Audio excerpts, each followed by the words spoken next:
We are back. Isaiah is somehow more sleep deprived than me. How dare you put my government name out there again? Sorry, Lamb. You've never said that before in your life. Lamb is somehow. And you might as well just tell me my social security number, which is 5. It's imagine. Are you serious? Just the number 5. That's it. Yeah. You know, somebody had to have that number. Mm-hmm. It might as well be you. Yeah. I don't know what you did. You made poor life choices. That's what happened. That leads you to you going to bed at 7 in the morning. Listen. On a Friday night? I have not slept well at all this week, okay? You know, that's understandable. That's understandable. So, when I got home yesterday from work, yeah, I ate, and then I passed the fuck out. So, that kind of threw everything off. Oh, yeah. I was up late doing very, very important work, actually. Yeah, sure. What kind of important work? I have been modding Dragon Ball Xenoverse 2. Oh, no. Not this again. The rabbit hole. Yeah, it's a terrible rabbit hole, but, like, so, can you hear that? They probably won't be able to hear that. Yeah, I can't really hear it. Okay, cool.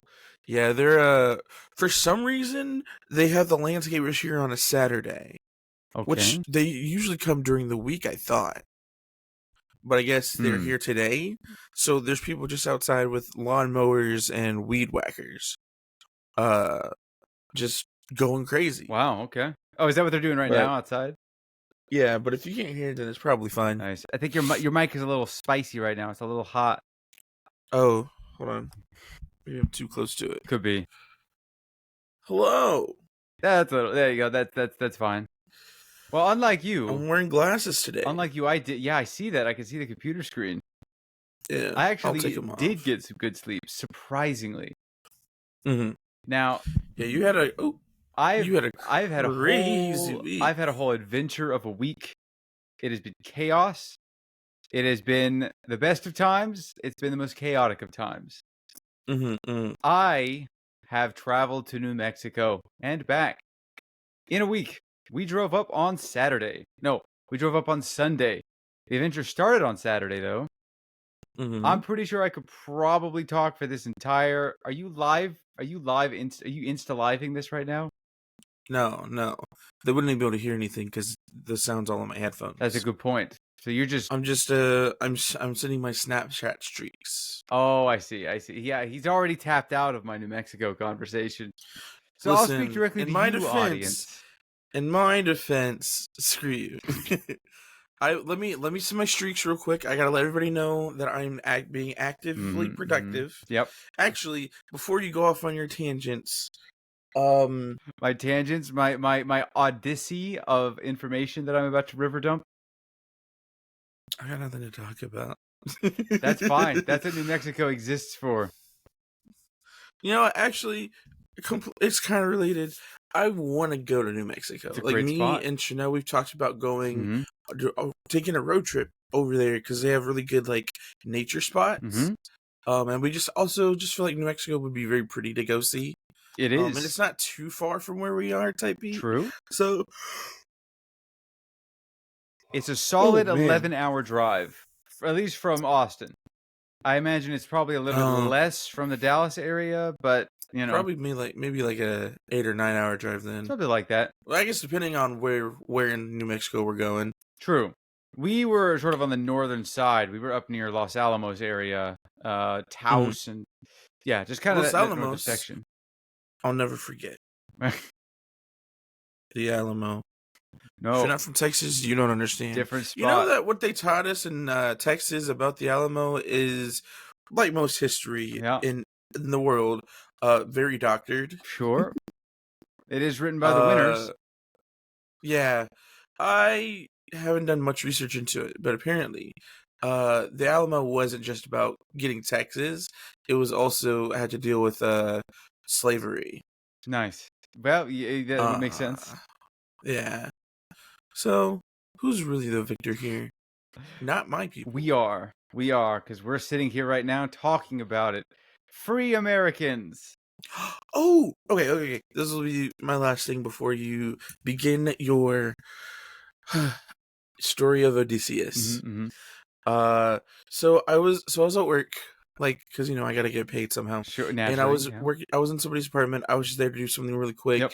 And the resident was watching TV, and everybody, they all just watch the news because that's what people do once they get to a certain age. Sure. Your camera quality is really bad right now. It seems like it is. It also seems like I'm lagging slightly somehow. Your Wi-Fi sucks. It's not the Wi-Fi. I mean, I can say that. It's the camera for sure. You need to get an upgrade, dude. I do. You need to start working more so you get more money so you can get a camera. I worked on New Mexico. You know what? Fair enough. In New Mexico.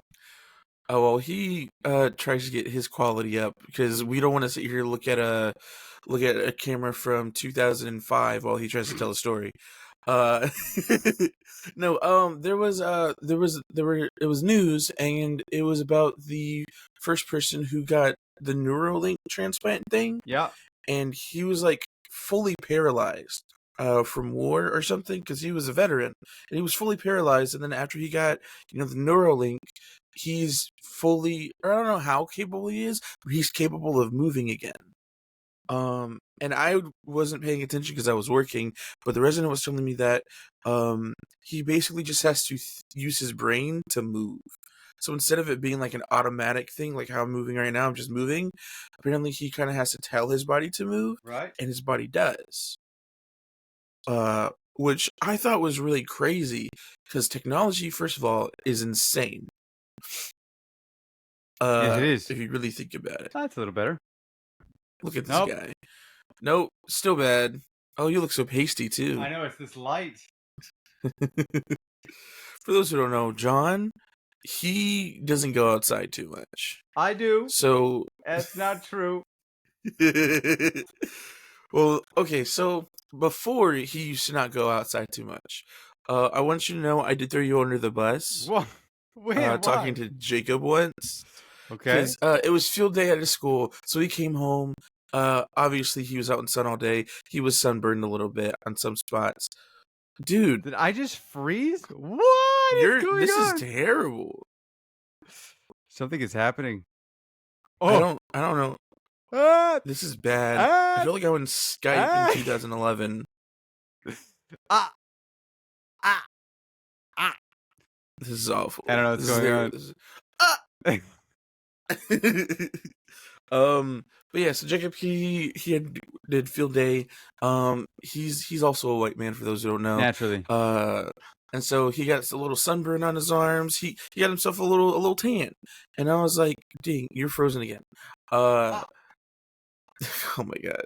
And I was like, dang, look at you, you got a little color on you. And then I lifted up his no, I think he was shirtless at home, and so his arm, his bicep and ire didn't see the light of day. And I was like, damn, you're like white, huh? And he goes, yeah, I am. I'm kinda pale. And I was like, you know what? Funnily enough, you still have some tan on you. You still got a little bit of color on you. You know who's pasty white and pale? And so I regaled the story of how you flashbanged me. We were at your apartment. I don't remember what it was, but I think you were wearing shorts.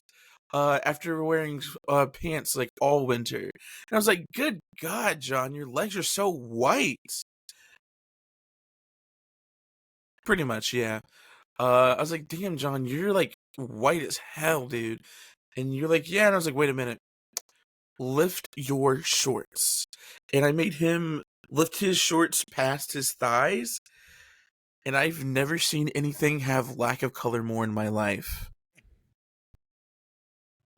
I'm being so, and I'm being. That's the nicest way I can put it. Is you had a 100% lack of color on your thighs. There was nothing there. That was the whitest thing I've seen in my entire life. This is a flashbang has more color than your legs do. This is a character assassination. A character assassination. I'm speaking the true. You I'm only. spitting the facts. I'm telling the people what they want to know. John is pasty. I may be white, Uh-huh. but I am not pasty. Are you not pasty anymore? I think. Because I seem to recall about a week ago you were asking how you can get your body underneath your clothes the same color as the body that's exposed to the sun all the time. And I said, you have to take off your shirt when you go outside, John, to get some color on you. No, I don't do that. We don't do that here. Yeah, I know. Because you are pasty. You're white. I think my camera died. How you disappoint me. I don't know what happened. It was fine. It's plugged in. It's on. Try unplugging and replugging it in. I did. I plugged it into a different socket. Now it won't turn back on. You broke the game. I don't know how I did this.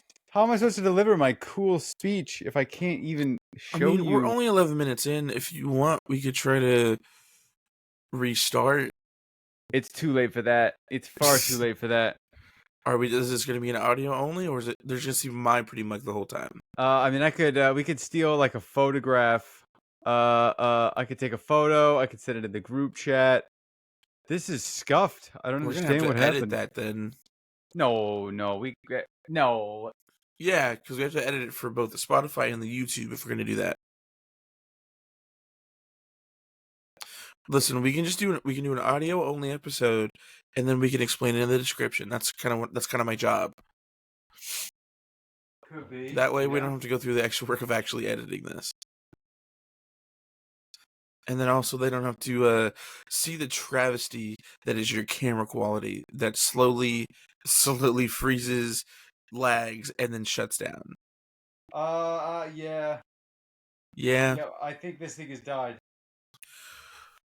Well, it was fun while it lasted. I guess you folks are never gonna see this. Now I'm gonna have to get a whole new camera. Yeah, maybe you needed one this whole time. Well, the only reason it was working so far is because it's because I had it available. Oh, wow, you have a lightsaber. Pretty much. What the frick is this? Okay, it's a sword. It might be scuffed, but you can turn off your camera if you want. All right, I'm turning off my camera is done and dusted. John broke the meta once again. Wait, how did you turn off your camera? This is so. There should be an icon on the bottom where it says mic, cam, speaker. It says click cam. on the part where it says cam. Oh, wait a second. You can turn off the camera, but you can't switch cameras. Yeah. I can't turn off the camera. You're gonna have to leave and come back if you want to turn your camera back on. It's too late. It's too late. All right. Yeah. Okay. Let's just turn off your camera. It's off. Well, it's not plugged in. Just click the camera. Click the camera icon. It's clicked. It's clicked. I clicked it. Click the mic. I clicked the cam. Nothing works. It's all broken. It's a disaster. We're experiencing. Shit. Excuse me. Sorry. This is. Hey, audience. Sorry for the technical difficulties and the massive inconvenience that is Jonathan Wilson. I can't even click it. I broke Riverside. I actually broke. My camera broke Riverside. You had one job, my guy. I mean, it's fine, right? It's fine. I can keep going, keep talking, right? Yeah. I was ready to turn it over to you, but since you hate the audience so much, I don't know if they want to listen to you no more. We are mortal enemies. Yeah. Sheesh. Sorry, everybody. I will order a new webcam. It better be here by next week. Yeah. Well, I can Amazon it. Yeah. Because God forbid I leave the house anymore. Yeah. God forbid you gain any fucking color on those legs. I wear pants. Everybody should wear pants. No, they shouldn't. You know who shouldn't wear pants? Me. Do you know how easily I sweat? Well, it's not even a joke. You sweat when you're naked, so it doesn't really matter. It does, actually, asshole. Who? Why'd you say it with an accent? I didn't. I just called you an ass. You know what? Tell your story. All you've done is all you've done has been a thorn in my side for the last 20 minutes. To only 20 minutes? I'll take that. That's an upgrade. No, It's an that's just the upgrade most recent time. over the last Any interaction 5 with you years. is the bane of my existence. You are the reason why. Okay. That's it. You are the reason why. I'm the 8th reason, whatever it is, the 14th 13th. reason, 15th even. If you need a reason, I will gladly be your reason. You just want to be important to me. Lame. What are you, gay? I just want my name in the annals of history as the one that took you down. That's all I really need. Oh, I see. Oh. All right. Okay. But yeah, I should start talking about New Mexico because I have lore to dump. Mm-hmm. First of all, 11-hour drive. So basically, the premise of this move is that of this trip is that we're moving. Chris, who Chris has been on the podcast before. Chris Not is moving up. my Chris. This is John's Chris. Yes. John's Chris is just his friend. Yes, he's just my friend, the nuclear engineer scientist who's going up to work in New Mexico. Yeah, my Chris is my partner. There you go. Well, Chris is moving up there, and we have been up to. His family is from New Mexico, so he actually has I suppose the best way to describe it is an ancestral home up in that particular direction. We have been there once before. I say I have been there once before. And it was a magical time. It was a great time. And we decided to go back to help him move up there. Was the worst of times? No, there was no worst of times involved up there. Well, the vertigo that I experienced was a little intense at a certain point, but that was beyond the scale of this particular trip. We went up there to move him up there. And then also kind of just vibe with him for a little while because he's now semi-permanently up in New Mexico. Rather than being based in the Austin area, we won't really be able to hang out with him in person anymore. Mm. So we went up there to hang out with him. It's an 11-hour drive up to that particular section that we were at. And it's pretty harrowing. There were 3 of us in the car, so we did take it in shifts. And I kind of made out like a bandit because I only got to drive 3 hours. And they drove 4 hours each.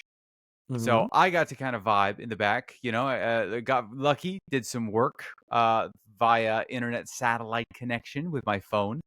So I actually was productive, at least in terms of just raw working. But the trip started, really the first 3 days of the trip were kind of a disaster. Primarily because the moving company that we were working with is awful. I don't remember what they were called. I think the name of them was like American Relocation or something like that. They're like scumbags. They tried to scam Chris and make him pay twice as much money they quoted, we could take, 35 boxes or whatever, and you have like 300 square feet worth of moving stuff. And then they showed up on Sunday, the day we were leaving, to pack up all this stuff before we left, and basically quoted him as saying, actually, you have more like 800 square feet worth of things. We can't take that much. Unless you pay us twice as much. That's stupid. As you've already paid us. That's dumb. Naturally. So Chris told them to go screw themselves, and we let them take the half stuff that he really needed up there, and kind of left stuff like the couch and like a table down in Texas. They were supposed to get there on like Wednesday. I want to say that their window was like Wednesday to Friday. Yeah. To my knowledge, it's Saturday, and they're still not there. He starts work on Monday, and he does not have anything in his apartment other than the stuff that we threw in our truck and in his car that got towed up there. So we had to go get him an air mattress at one point that I guess... Well, no, I don't think he slept on that because he's at his house rather than his apartment right now. But, so we got up there. We made it up there pretty fine. The trip was uneventful outside of the poor town of Floyd getting absolutely destroyed by a tornado that we saw happen live. Oh, that's fun. We had just crossed over the border into New Mexico, And Mm-hmm. the weather very quickly changed from pretty clear, kind of cloudy, to a little bit stormy and yellow. Oh, And that sounds lovely. yeah, we were driving through this tiny little border town, just watching a funnel form in the distance, considering maybe we should take cover. We should maybe find someplace to stash ourselves. And we watched this tornado form. We watched it touch down. And we were looking on the map trying to follow it on like the radar. And we saw that it touched down on this tiny little town called Floyd, which is like 2 streets. We never did get the end of that story. We don't know what happened to the Oh, poor denizens of Floyd, but as far as we know, hopefully the they're all town's still right. there. Good Oh, yeah, golly. hopefully they are. Shout out to the people of Floyd, because Mm-hmm. that was probably the most metal nature event I've ever seen. It was like that was the only spot. It formed a giant funnel, touched down on Floyd, destroyed stuff, and then dispersed. And that was all that happened. I don't know what they did over there in Floyd, but we suspect they maybe got into some witchcraft or some voodoo or something. Yeah, that's usually how it goes. Yeah, incurred the wrath of our Lord and Savior Jesus Christ, who struck them down. Mm-hmm. But we never did find out the end of that, and I should probably look it up because I am still concerned, and that was over a week ago. But aside from that, the trip up was pretty uneventful. It's a lot of open space. I mean, it's Texas, it's North Texas, so it's a lot of flat land, a Mm-hmm. lot of those giant windmills, and then you get a town, and then flat land, and more flat land. And then you cross the border and it becomes flat desert, and it's flat desert and then a town, and then flat desert and then a town. And then you finally start approaching the mountains, and it's really nice. And the weather Okay. is slowly getting better.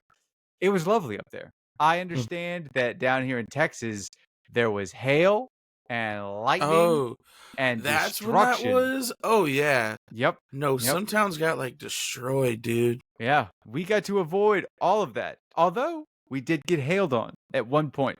Mm-hmm. We moved up to we were touring around the Los Alamos area, and went to the museum for I guess the entire original Los Alamos. It was sort of like Oppenheimer mixed with there's the other people that were working on it as well. Mm-hmm. And then sort of just the general community that was up there, because there's a lot of, there were people that were living there that sort of got evicted by the government when they said, we're actually going to start doing stuff up here. Everybody out. So everybody had to leave. Yeah. But we got to go up there and, tour around for a little bit. And we probably have the smoothest entrance I have ever seen to a venue. Mm-hmm. We were going over to one of the general's houses that lived in the area, and as we were walking up, we were sort of watching the rain move down the mountain, because you could literally watch the storm roll in, like over the top of a mountain. You could see the rain pouring, and then it's getting closer and closer, and then it finally is just on top of you. And we rolled up to this place as the rain like started falling. We walked underneath this overhang, and it just started coming down. We didn't get wet at all. Oh. It was very smooth. And then we got to wander around inside, talk to the locals, and, learn a little bit about the general's house and what was going on there. And then we came back outside, and the rain stopped. It's like, sick, we can keep going. But then it started hailing. Again. And so we had to sit there. Now, keep in mind, at the beginning of this journey, I decided to do an experimental something that I haven't really done before. I set a timer for an hour. Every hour on the hour, I was going to record a 30-second, minute-long video of what was going on at that particular moment. Yeah. The first day and the last day are mainly driving, but the other days are us wandering around doing various things. So I have footage of us sitting outside of this little spot waiting for the hail to end, while. So there are 3 of us that went up there, while one of our trio called his girlfriend, and the other one called the moving company, and chewed out the moving company because they were trying to screw him over. As one does. As one does. Now, that was a very nice day. We got to eat some good food. Dude, the food in New Mexico, that can be its Pretty own solid. Giant topic. Yes. We did not have, the only bad food we had was on the way up there in Lubbock at this tiny little Torchy's Tacos. that was just bad. It was not good. It was bad. Yeah. Everything else aside from that was killer. We ate at a couple of these amazing restaurants that were curated, I guess, by this lady who was previously rated as a Michelin chef. Oh, that's exciting. Yeah, and her specialty was pastries. So I Ooh. had the greatest time of my life eating an orange and cranberry muffin kind of thing Mm-hmm. at this tiny little coffee shop called, I think, Cream and Sugar, I think was the name of it, up in Los Alamos. A delicious place. They had great coffee, great food. I had a ham and fig sandwich, which was crazy. It's That's an named interesting after their combo. actual restaurant, which is called the Pig and Fig, which is a different space. That was like the first day worth of food. There was a period of time when okay, imagine this, right? We wake up in the morning. Our day today is we are going to go and hike in this place called Bandelier, which is this Bandolier. B with a B, Bandelier. It's this place. Bandolier. Yes, it's this place that is one of the earliest Native American sections in the area. So there's a lot of ruins, or I guess ruins, sort of ancestral areas that are there that have been found and restored and are available. You can like walk around and just look at them, and it's very cool. They did a lot of cave dwelling up there. So we started that day with a burrito. I started that day with a burrito that was around probably 8 inches long and 4 inches across. Good Lord. I ate the entire thing and was still hungry in the morning. Then we went and we walked and got 10,000 steps. And by the end of that hike, we had burned off that entire burrito. Theoretically, the calories that were into it, the calories went right back out on that hike. I see. We then got to go to this other place, a resort that was in the local area that had a restaurant. I think it was called Ojo Caliente. I want to say that's what it was called. I think there was a longer name to it. But it's also like a spa and a resort that's up there, sort of tucked away in the mountains. But we went there for the food because the food, I mean, I haven't had food that's that good maybe ever. That may be the peak of food for me. Interesting. Like I said, so I should go to New Mexico. 100%. 100%. This particular place, they grow most of their stuff locally on the property. Oh, that's pretty cool. Yeah. So I had the first time that we went there, because we went there twice. That was how good it was. The first time that I went there, I got a Mediterranean pizza, which was sort of artichoke hearts and tomatoes. It was like a veggie pizza, right? I had the option to get like a meat lover kind of pepperoni style thing, but based on the lore that I had heard about them having, growing all of their stuff there or buying it locally, I decided that the veggie was the way to go. That was my method for a couple of places. It was probably a 12, 14-inch pizza on this like nice cauliflower bread. Oh, the crust was good. The food was good. The actual, the toppings. I saw that thing, I saw the size of it, and I went, there's no way I can eat this entire thing. I took one bite and went, all right, I'm eating this entire thing. I proceeded to eat the entire thing, drink a nice, clean mint mojito on the side. Then we went back to the house and basically passed out. Then the next morning, you got the itis. Oh yeah, the next morning we woke up and basically rinse and repeated.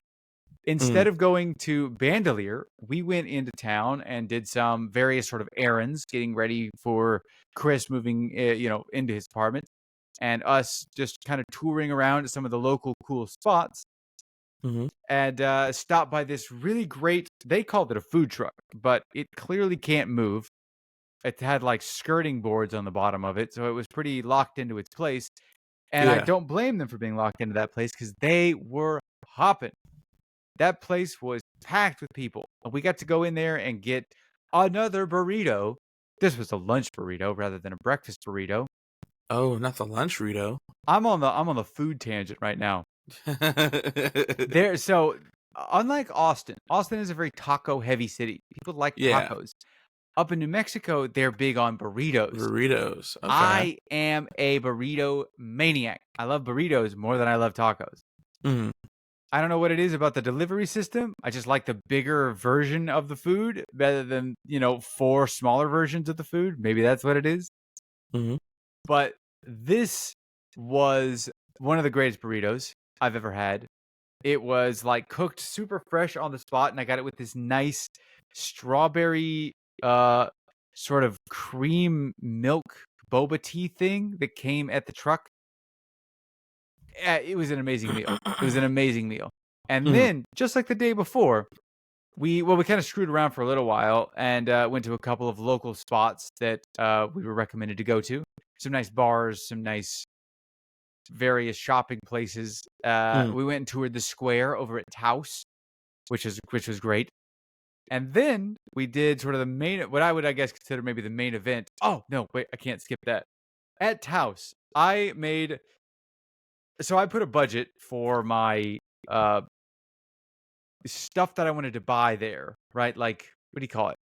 Tourist trappy souvenirs. Yeah. I wanted to try and get something, and the thing that I was in particular looking for was a poncho. Okay. One of those because I'd seen a couple of people walking around in them, and I saw how comfortable they were, and I've seen them for a long time, right? Sort of a poncho made of, I don't really know what it is. All I know is that it is about as authentic as you can get because there is no information on the single tag that's inside there. It just says Ecuadorian. Oh no. So this is like that next level. Like you don't get much more local than that. This is a tiny little town, a tiny little shop on the main square of Taos, which is just like a little U-shaped section. And so I got a sick poncho that I desperately needed because it got freezing cold up there, and I only brought like a light jacket, thinking it's the middle of like spring, summertime. It's not going to get as cold as it got last time. I was wrong. We're in the mountains. It gets cold up there. It got down to like 40 degrees every night. Oh my God. And because of that, I decided, because of that and because of Chris's recommendation, basically, I adopted this ideology that if Chris's mom liked whatever it was, that was my choice. Yeah. She had grown up in that area. She knew the best things, right? Oh, okay. So like these one of my food choices was based pretty much basically on Chris going, yeah, that's usually what my mom gets. And I was like, well, I'm in. I am sold. And so I got this poncho. That was my own thing that I really wanted to get. But I also got a blanket because Chris's mom she like loved the blankets that were there. And after seeing them, like that particular shop, she had purchased multiple from there. Yeah. And after seeing the actual blankets that were there, I totally get it. There were like 3 variations. One was like a super soft, I don't know, downy kind of one that the only real thing that I had, the only real problem, the only reason I didn't get that is because I knew that bringing it back down here, it would probably A, be too warm, and B, super static electricity. I was just going to be shocking the crap out of myself. You could be static shock. What do you mean? Right. But they had 2 other blanket forms. Okay. And the one that I went with was sort of the lighter one that I thought would be great back in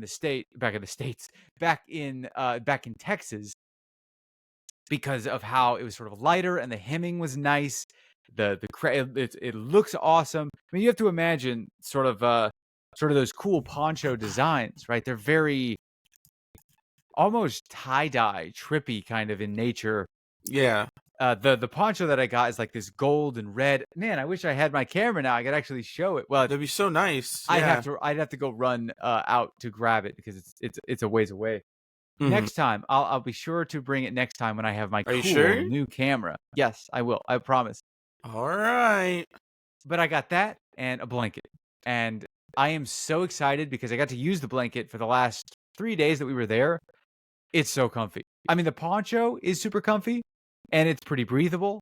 So it's good in cold weather, and it's kind of like a vest because you can stick your arms out of it, and your arms will be cold while your body is warm.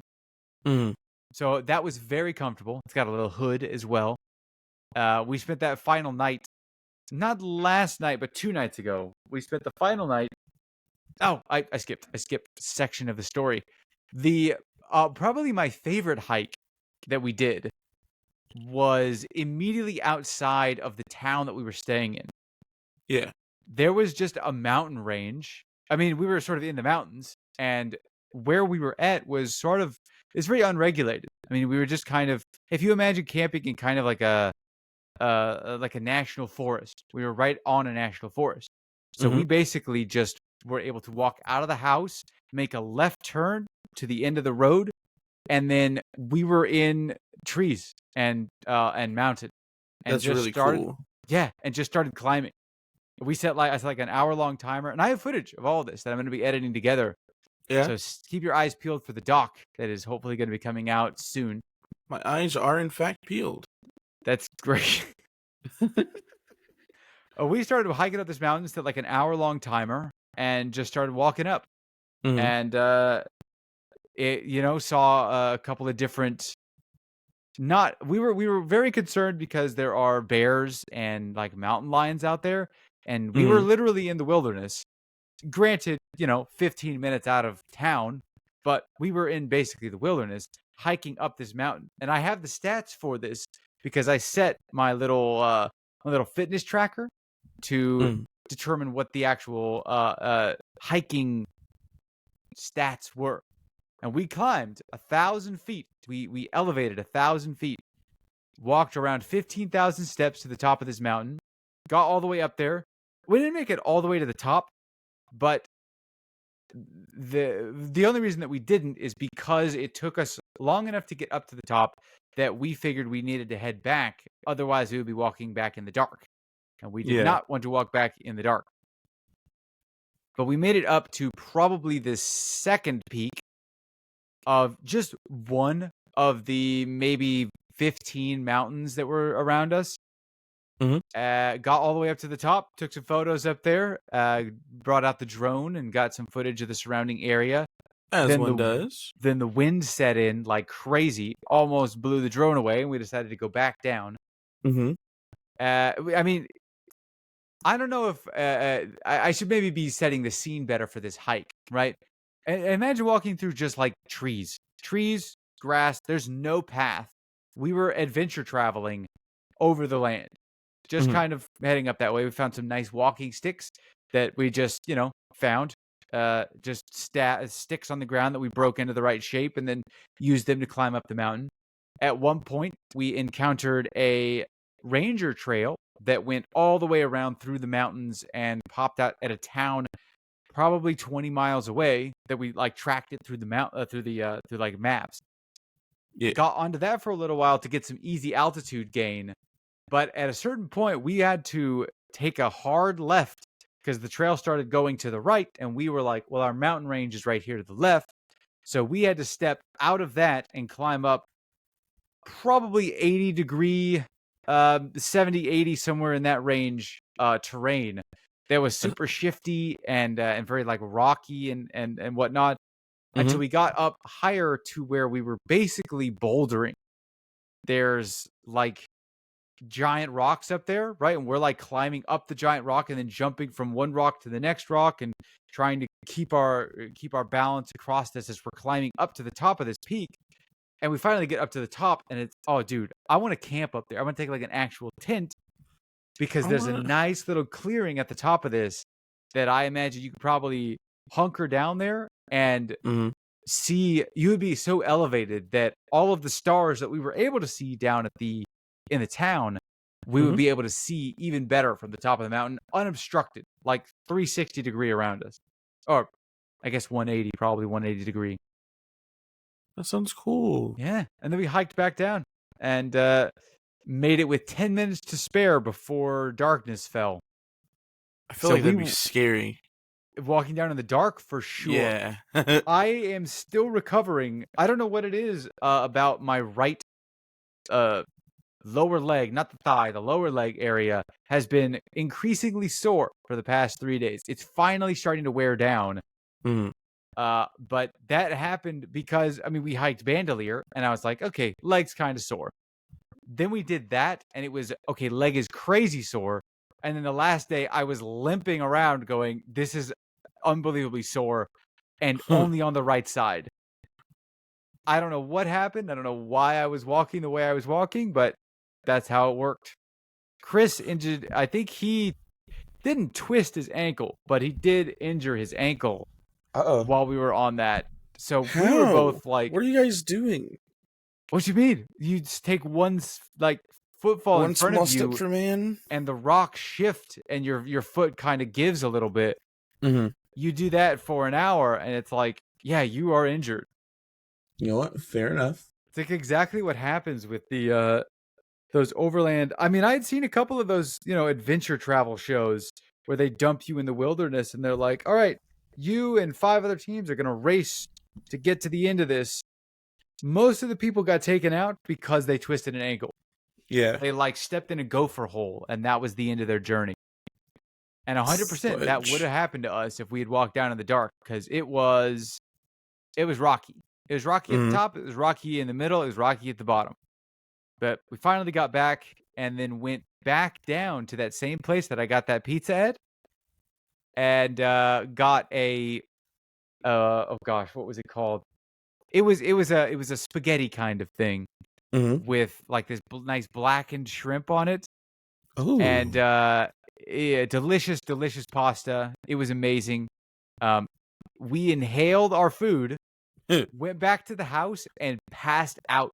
It was probably 30 to 45 minutes between eating and being unconscious.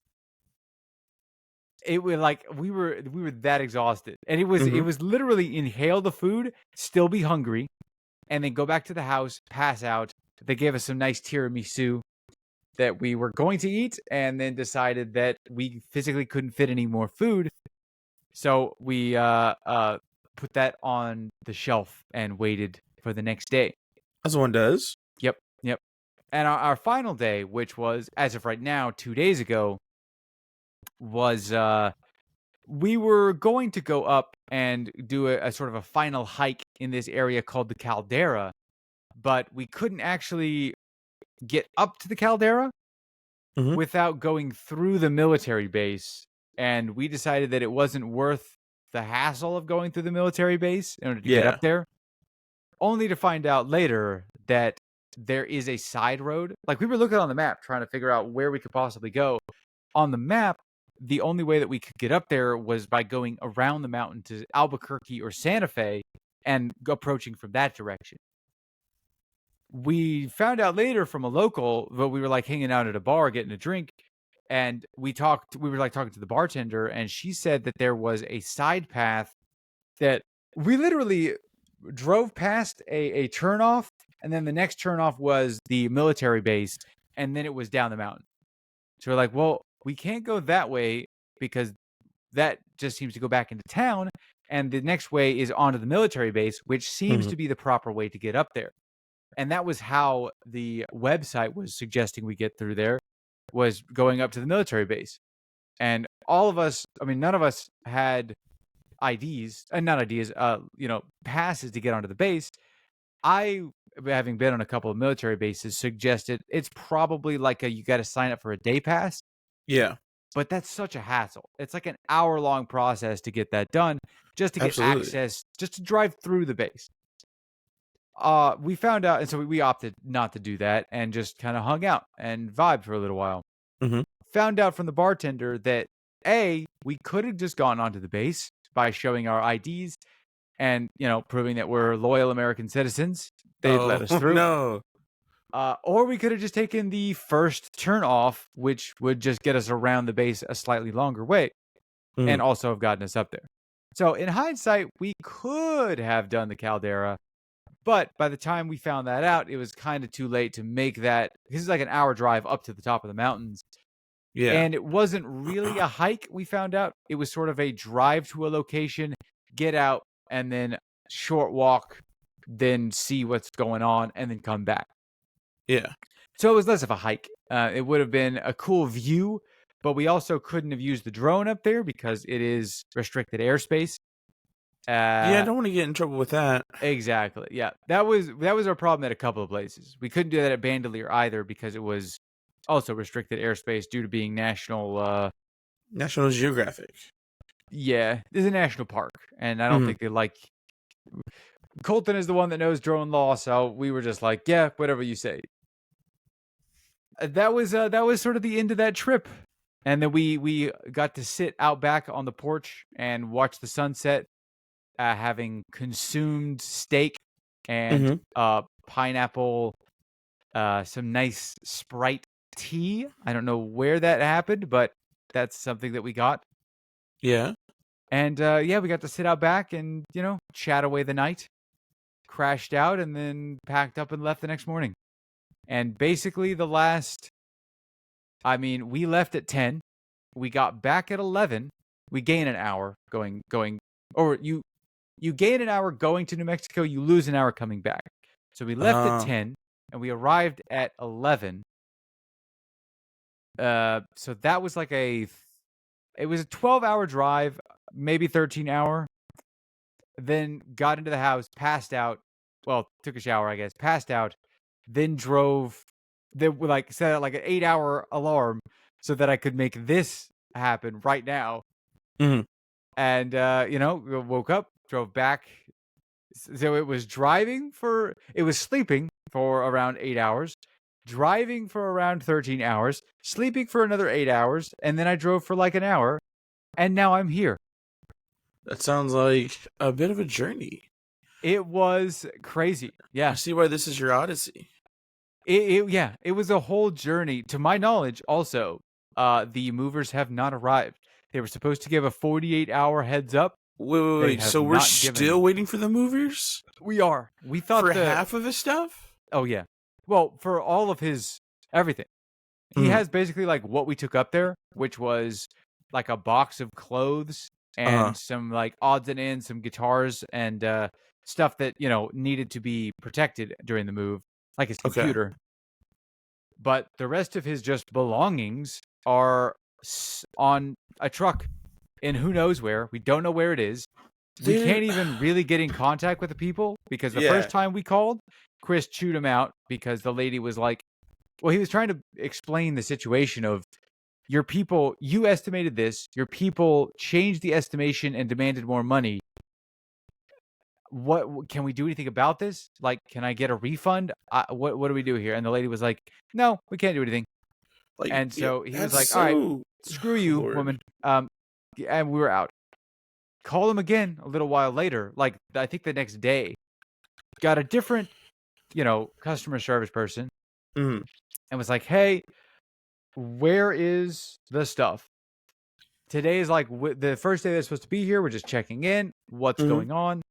And they were like, yeah, it's en route. We can't tell you where it is, but we can give you 48 hours of warning in advance to let you know that it will be there. They can't or they refuse to? Great question. Got it. Great question. Got it. All we know is they have his stuff. We don't know where it is. We don't know when it's supposed to get there. He has to start work in 2 days. And at least he got his car up there. If he didn't get his car up there, he would be, I don't know, we'd probably still be there. Like, I don't know what we were, because we were his ride, basically. So, it was just kind of a big snafu disaster that is still an ongoing train wreck. But outside of the movers, it was a real magical experience. Well, that's good. I 100% recommend the New Mexican experience. There are some very nice towns. The people are very nice. They operate on mountain time. They're very much like, what can I get you? Thanks. It'll be out when it's out. Yeah. And you just kind of have to sit there and vibe. You just kind of, island time and mountain time are very similar. The only reason that people get pissy at you is if you start rushing them. And if you start what? If you start rushing, if Oh, you're like, hey man, where's my food? I'm hungry now. Yeah, no, they don't like that. But they are very, very nice people. So yeah, that's basically my New Mexico experience. Like I said, I have footage approximately every hour, and then some more because an hour was the minimum that I wanted to get. And I intend on kind of throwing together a little mini travel doc using all of this footage. And yeah, hopefully I have something to post by the end of this. Could share it around to some friends. And if there's nothing too incriminating in there, then maybe it goes online. Maybe. Hopefully it's not incriminating. You monster. I don't think there's anything incriminating. Yeah, definitely double check with everything. Because last thing you need is to be canceled right now. Exactly. There were it's kind of crazy that I haven't really been. I think the last trip that I went on was also to New Mexico. The first time that we went, which was like 3 years ago. And that was just Chris inviting us up to his place to hang out for a week. And then we did that. Yeah, I think his reason was he was going to get a tattoo. But we, tagged along with him and got to vibe, and it was a real magical experience. Then I didn't really do anything for like 3 years. And now it's this year, and we got to finally go back up there. It was magic. And now I think I'm getting a little concerned because there's like another trip that I'm going on later this year down to the Padre Island area, down to Corpus Christi. And I've now heard rumblings that there might be plans being laid to go to Ireland to visit my grandmother's like heritage stuff. That's exciting. Yeah. I mean, it's exciting. It's also kind of terrifying because I'm like, I haven't traveled this much in a long time. And I really remember why I don't like traveling. But at the same time, I'm like, this is such a great experience. Yeah. I love traveling. So I'm a little torn. Maybe it's just time. I know. I guess this year is just going to be a lot of running around. And, I'm here for it. I had a fantastic time in New Mexico. I would do it again in a heartbeat. And I'm kind of looking forward to like the next mini getaway. Because I had this... So but I'm not sure if I said last time that my cousin was staying with us. She said something to me that kind of rocked me because she asked me a question. And the question was, she asked me if I ever rest when I'm not sleeping, if I ever take rest that is not sleep. That's kind of deep, actually. I know, and she just like threw that question away, and I went, yeah, haha, that's hilarious. And then the rest of the night went, oh my gosh, she right? Oh my god, she's kind of right. I think that I rest, but do you? But do I? It's like, yeah, I have like an hour in the morning where I'm just kind of screwing around, but that's not really like rest. That's kind of me getting ready for the day. And then the day is really long, and then I go to sleep. And then I do it the next day, and then I do it the next day. It's like I feel like I'm getting rest, but she's kind of right. I do, like, my rest is like sleep. Yeah. I pass out, and I'm trying to be productive all the time, and then I pass out. And then I wake up, and I try to be productive as productive as I possibly can be, and then I pass out. And it's like a rinse and repeat cycle. And then I get to the weekend and it's like, okay, now maybe I could take like 2 or 3 days and vibe. And then it's being productive the entire time, passing out, and then rinse and repeat. I can't tell you how excited I am to get into this week. I can't tell you how excited I am to work for this week. Because this is the first week that I get to test out my 310, my new work schedule, right? Yeah. 3 days, 10 hours, 5 days off. I have not been as excited to I'm thrilled that this is an actual possibility that I've been able to manufacture, because on the trip there were definitely times when the fellas gave me a little bit of guff Yeah. for I took a nap in the car, like a 2-hour nap in the car, just passed out. And then, they were like sitting in a bar, like hanging out, just vibing, talking to the locals. I was unconscious in the car, and I was like hard setting 11 o'clock. Well, because I was crashing at like 10. Usually I have a wave of tired around 11 here, and I tend to, if I don't go to bed then, I tend to push through it, and then I end up crashing at like 1 or 2, and that kind of throws off my next day. Yeah. But because we were an hour earlier, it was hitting at like 10. And I was like looking at him going, guys, I can't stay up. I'm passing out. To be fair, I am the oldest member of the group, so I kind of had that fair enough, the elderly energy going on. Yeah, old man. But I was passing out. I was like, all right, I have to hardcore cut off at 11, brush my teeth, go to bed. And when I did that, like I didn't really do that the first 2 nights. The third night, and didn't really get that great of sleep. The third night I did that, slept like a baby, woke up feeling so energized. It was like I had a reset switch. It was amazing. The air is great up there. The food is great up there. The people are pretty great. It's a nice spot. I highly recommend it. New Mexico, right? You wouldn't think such a destination spot. I think it's like a hidden destination gym. I think it's a great place. Yeah. Having never been there myself. Well, I just hope that this glowing review of that spot. Oh man. Hey, New Mexico, great. Sponsor us. Yeah, this is the state of New Mexico. You know what's weird though? On the way back, we listened to an episode of a podcast that I will not shout out, but it's one that I've been trying to listen to. John Talks to Lamb? No, it is not. It's a different episode. Fake fan.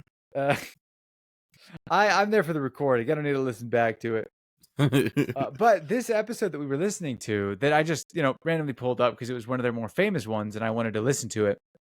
They had a, it was like the 300. It was almost their 400th episode, and they were also saying they had the exact same bit that we were doing, where it was like, yeah, this episode is sponsored by, I forget what their sponsor was, or what their fake sponsor was, I should say, because they weren't actually sponsored.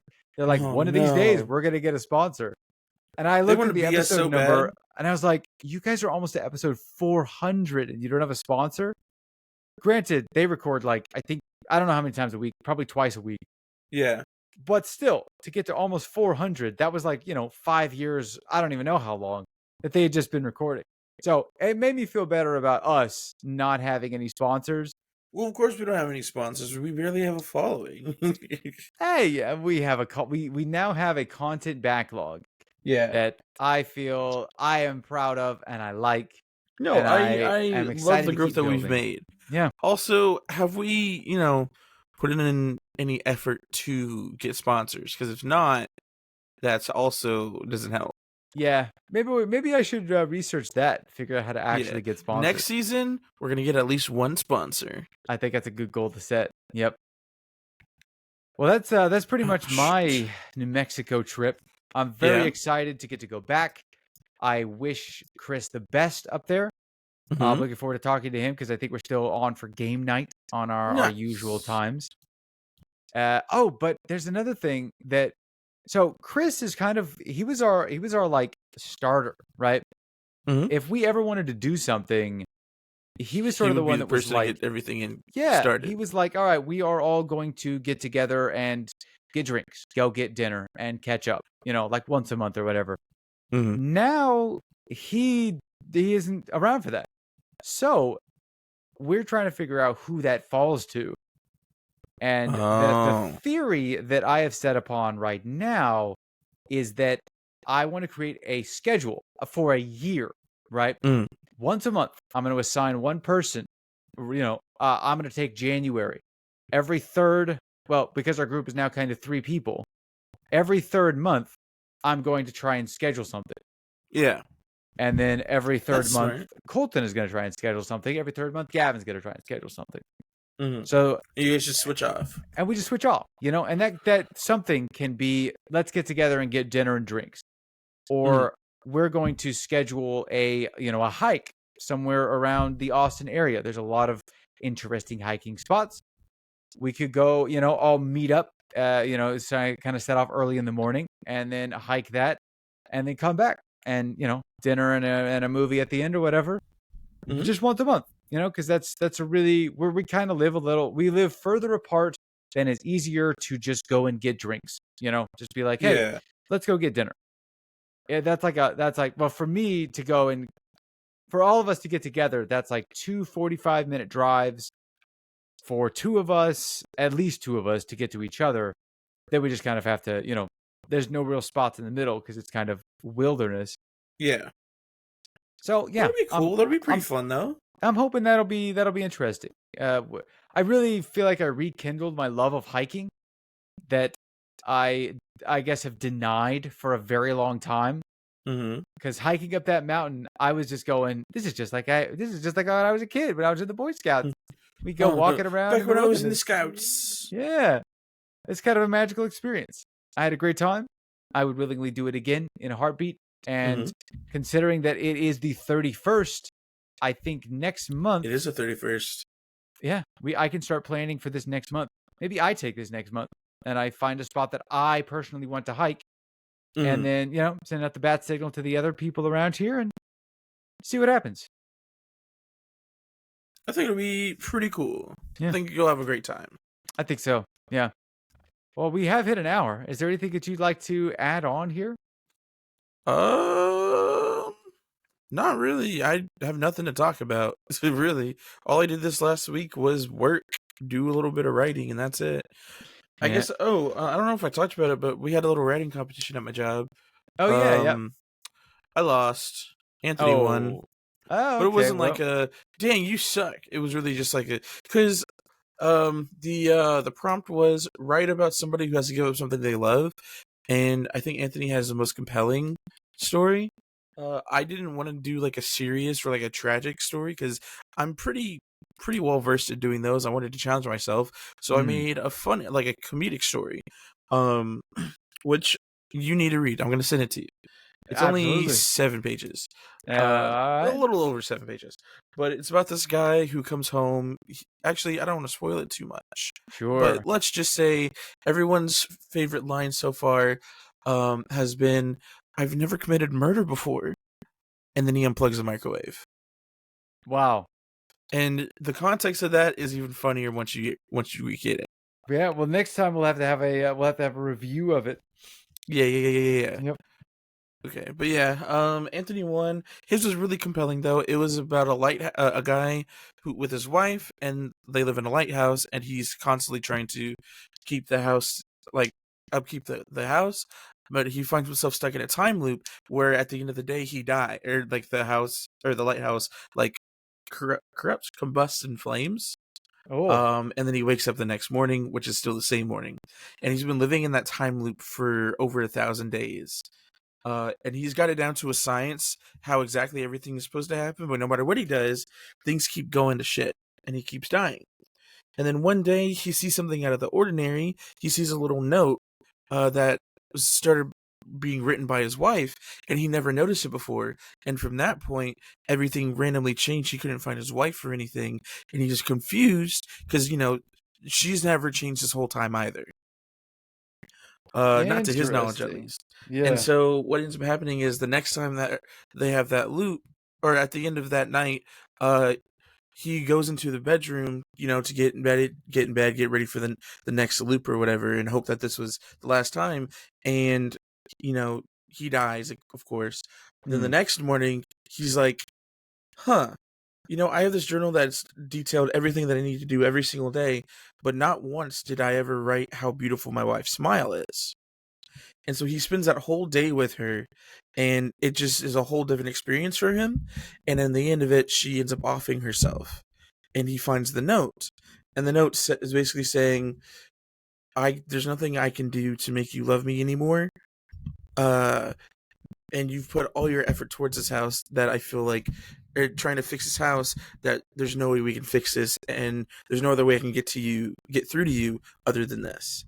And then from there, it goes back to day one, because this whole time loop was basically him in denial about the whole thing. And so he ends up leaving the lighthouse with his wife's body, and to basically go continue living and I guess get her buried and whatnot. And at first I was kind of confused by the ending, but then after talking with Anthony, he basically saying that whole lighthouse loop thing was just a straight metaphor for all the time that he's been focusing on this lighthouse and not their relationship. Yeah. And the way to break out of it was to notice her and spend time with her. But unfortunately, even though he did that, it wasn't enough to save it. Wow, that's great. So like, yeah, it is very good. It's very deep. And I was like, this is good. Was I upset that I lost? Not really. Yeah. I'm happy because everybody laughed at mine. Nice. Because it's relatable. That was going to be my question. Yeah. Did you get the laughs? Let's see. Because me and Anthony, we read each other's in person the day that it was due to turn in. He physically laughed out loud. Hey, I forgot what part he laughed at, but there was another part, and I was like, "Yes, that I did good." Our boss, he read it, and he was like, he loved it. He literally said, "I LOL'd so many times." That's amazing. And that makes me feel really good. He's a big fan of it. And then I asked the judge, and they were like, "No, it was hilarious.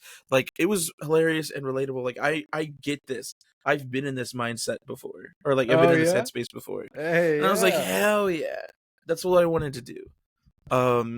So I feel accomplished, but we might end up doing another one with one of the other managers, because she wants in this time. Okay. And so with that one, I think I'm going to do more of a well, depending on what the prompt is. I think I might try to do more of a compelling story, but we'll see what happens. Yeah, all right.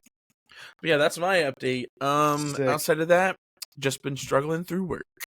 I feel that. Yep. Yeah. So that's all I got. Yeah. Thanks for tuning in, everybody. It's been fun, everyone. Yep. It was sorry for the no video. I promise I will. John sucks. I'm going to look into getting a new web camera right now. But Please I also need to go buy shoes. Because my shoes, they kick the bucket on the journey. They served me well, but sometimes you just gotta let it go. Gotta let it go. And you know what? That's how it'd be sometimes, though. Yep. I'm gonna give him a Viking funeral. I'm gonna yeet him into a fire. Oh no. Well, all right. Well, thanks for listening, everybody. We'll see you next time. Bye.